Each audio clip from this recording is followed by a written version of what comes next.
Gold trusted gold buyers తాకట్టులో ఉన్న బంగారాన్ని విడిపించి ఈ రోజు ఉన్న మార్కెట్ ధరకే కొనబడును. మరిన్ని వివరాలకు సంప్రదించండి 7771077720. గడిచిన 3 రోజులుగా ఉమ్మడి ఖమ్మం జిల్లా వ్యాప్తంగా జోరు వాన కురుస్తుంది. ప్రధానంగా ఖమ్మం, భద్రాద్రి కొత్తగూడెం జిల్లాలోని అనేక జలాశయాలు కూడా నిండుకుండను సంతరించుకున్నాయి.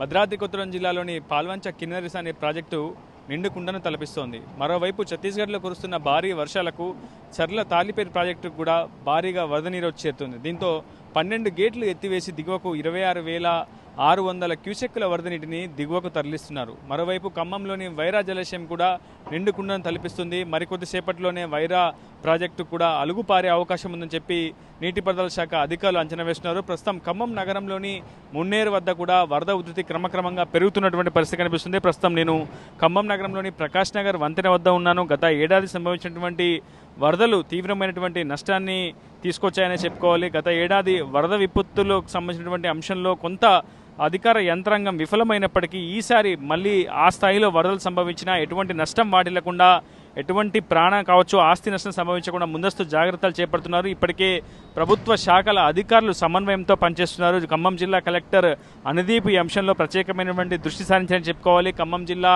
కలెక్టరేట్ కార్యాలయంలోనే ఒక కంట్రోల్ రూమ్ను ఏర్పాటు చేశారు. 1077 టోల్ ఫ్రీ నెంబర్ను కూడా అందుబాటులోకి తీసుకొచ్చారు. గత ఏడాది సంభవించినటువంటి భారీ వరదల కారణంగా ఖమ్మం జిల్లాలో మొత్తం 6 వరద నీటిలో గల్లంతయ్యారని, ప్రాణ నష్టం, ఆస్తి నష్టం కూడా తీవ్రంగా సంభవించిందని చెప్పి కూడా అధికారులు గతంలోనే ప్రభుత్వానికి ఒక నివేదికను అందించిన నేపథ్యంలో ఈసారి ముందస్తు జాగ్రత్తలు చేపడుతున్నారు. ఎక్కడికక్కడ కాలువల పూడికత తీతను కూడా ఇప్పటికే చేపట్టారు. ప్రస్తుతం మున్నేరు వరద ఉధృతిని మీకు చూపించే ప్రయత్నం చేస్తున్నారు. ప్రధానంగా ప్రకాష్ నగర్ వంతెనను ఆనుకున్నటువంటి చప్టానే కారణంగానే పెద్ద ఎత్తున ఇన్ఫ్లో అధికంగా ఉండడం వల్లే ఎక్కువగా సమీప లోతట్టు ప్రాంతాల్లోకి వరద నీరు వచ్చి చేరుతుందనేటువంటి అంచనాల మేరకు ప్రభుత్వం కూడా ప్రస్తుతం ఆ చప్టాను కొంత భాగం తొలగించాలని కూడా ఆలోచన చేస్తుంది. ప్రస్తుతం గత ఏడాది సంభవించినటువంటి వరదల్లో దాదాపు మీరు చూసినటువంటి ప్రకాష్ నగర్ వంతెన పైనుంచి కూడా వరద నీరు వెళ్ళింది. సుమారు 12-13 అడుగులు ఉన్నటువంటి ఆ వంతెన పైనుంచి కూడా వరద ప్రవాహం వెళ్ళడంతో దాదాపు ఈ ప్రకాష్ నగర్ వంతెన 350 మీటర్ల పొడవు ఉంటుంది.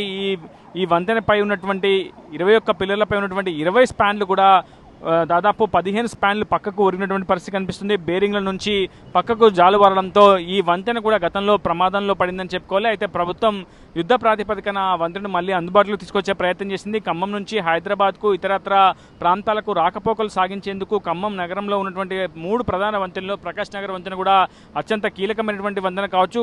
సో ఈసారి వరదలకు తట్టుకునేలా పూర్తిస్థాయిలో ముందస్తు ఏర్పాట్లు అయితే చేస్తున్నారని చెప్పుకోవాలి. ప్రధానంగా గత కొంతకాలం వరకు ఉన్నటువంటి డైవర్షన్ రోడ్ కూడా ప్రస్తుతం కొట్టుకుపోయినటువంటి పరిస్థితి కనిపిస్తుంది. ఒకవైపు చాలా పెద్ద ఎత్తున చెత్త పేరుకుపోవడంతో మున్నేరుకు వాగు వరద ఉధృతి క్రమంగా పెరగడంతో ప్రత్యామ్నాయమైనటువంటి ఏర్పాట్లు కూడా చేస్తున్నారు. జేసీబీలను, క్రేన్లను వినియోగించి ఆ చెత్తనంతా కూడా పక్కకు మరల్చే ప్రయత్నం చేసి వరద ఫ్లోను సాఫీగా సాగేలా ప్రస్తుతం నీటిపారుదల శాఖ అధికారులు, విపత్తు నిర్వహణ యంత్రాంగం అయితే చర్యలు తీసుకుంటుంది. ఇప్పటికే దానికి సంబంధించినటువంటి సహాయక చర్యలు కూడా నిమగ్నం అవుతున్నాయి. ఇకపోతే భద్రాద్రి కొత్తగూడెం జిల్లాలో టేకులపల్లిలో గడిచిన 2 రోజుల కాలంగా కురిసినటువంటి భారీ వర్షంలో అత్యధికంగా టేకులపల్లి మండలంలో 9 సెంటీమీటర్ల వర్షపాతం కురిసినట్టు తెలుస్తుంది. ఇది రాష్ట్రంలోనే అత్యధిక వర్షపాతంగా మనకు సమాచారం అయితే అందుతుంది. ఇకపోతే ఖమ్మం జిల్లాలో కూడా పలు ప్రాంతాల్లో భారీగా వర్షపాతం నమోదైంది. కొన్ని చోట్ల మోస్తరు వర్షపాతం నమోదైంది. భద్రాద్రి కొత్తగూడెం జిల్లాలోని ఏజెన్సీలో కురిసినటువంటి భారీ వర్షానికి వాగులు, వంకలు పొంగి పొర్లుతున్నాయి. పలు చోట్ల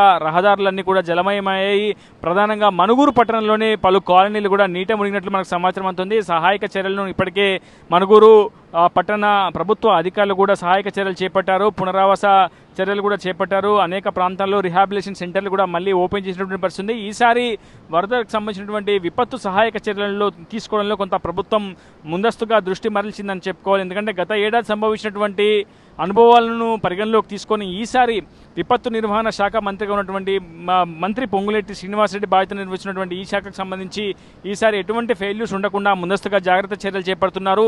ఖమ్మంలోనే ప్రధానంగా విపత్తు సహాయక చర్యలను మరింత పటిష్టం చేసేందుకు కూడా ముందస్తుగా సహాయక సిబ్బందిని అలర్ట్ చేసినటువంటి పరిస్థితి కనిపిస్తుంది. అటు ఖమ్మం జిల్లా కలెక్టర్ అనుదీప్ దుర్శెట్టి, మరోవైపు భద్రాద్రి కొత్తగూడెం జిల్లా కలెక్టర్ దితీష్ పాటిల్తో పాటు ఇరు జిల్లాల ఎస్పీలు సునీల్ దత్, రోహిత్ రాజ్ కూడా లోతట్టు ప్రాంత ప్రజలు ఎవరూ కూడా నదీ పరివాహక ప్రాంతంలోకి కావచ్చు, వాగులు వంకల వద్దకు వెళ్ళి సెల్ఫీలు వంటివి దిగకూడదని చెప్పి ఇప్పటికే పోలీసులు కూడా సూచనలు జారీ చేసినటువంటి పరిస్థితి కనిపిస్తుంది. మరోవైపు పశువుల కాపర్లు కూడా, ఎందుకంటే అకస్మాత్తుగా వరద ప్రవాహాలు పెరిగే అవకాశం ఉంటుంది. ఆ వరద ప్రవాహంలో పశువుల కాపర్లు కూడా గల్లంతయ్యే అవకాశం ఉంటుంది. కాబట్టి ముందస్తుగా పశువుల కాపర్లు కూడా నదీ పరివాహక ప్రాంతంలో, వాగు పరివాహక ప్రాంతాలకు వెళ్ళకూడదని చెప్పి అధికారులు సూచనలు జారీ చేస్తున్నారు.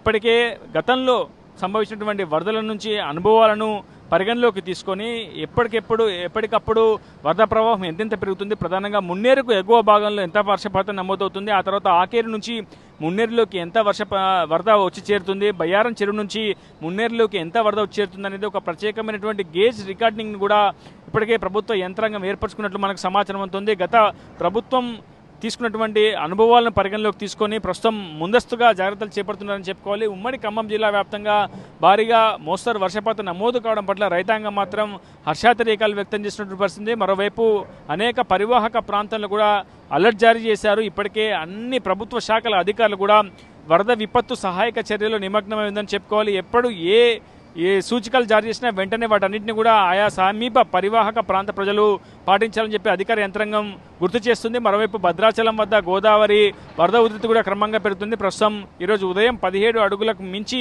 వరద ప్రవాహం పెరిగింది. ప్రస్తుతం పోలవరం వైపు 1 లక్షకు పైగా క్యూసెక్ల నీరు కూడా వచ్చి చేరుతున్నటువంటి పరిస్థితి కనిపిస్తుంది. ఏదేమైనప్పటికీ ఉమ్మడి ఖమ్మం జిల్లా వ్యాప్తంగా జోరు వాన అయితే కురుస్తుంది. ఇది వీడియో హైదరాబాద్తో ఇప్పుడు ఉదయ్ RTV ఖమ్మం నుంచి. తెలుగులో ఫాస్టెస్ట్ న్యూస్ ఇప్పుడు కొత్త అవతారంలో 5 సెకండ్లోనే పూర్తి వార్తా సమాచారం మీ చేతిలో. సోషల్ మీడియా ట్రెండ్స్ మీ కళ్ళ ముందుకే live TV and voice search ఆప్షన్స్తో ఇప్పుడే డౌన్లోడ్ చేయండి. యాప్ లింక్ డిస్క్రిప్షన్లో ఉంది.